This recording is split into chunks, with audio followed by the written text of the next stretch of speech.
Makinenin yanına geldik şimdi arkadaşlar. Depresyon düğmesi çıkmış böyle. Kol burada.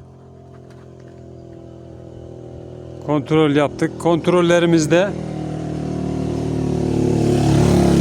marş fişi buradan çıkmış. Sarsıntından dolayı büyük bir ihtimalle. Şimdi yerine takıyorum arkadaşlar. Ve marş yapacağız şimdi.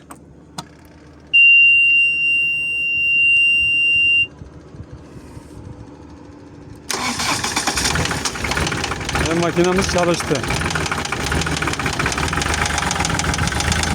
Bunu gözle biraz kontrol etmiş olsaydınız bizi buraya kadar getirmeyecektiniz ve siz de bu maliyetin karşılığı olmayacaktı. Bazen makinamızın sağını solunu kontrol etmekte fayda var.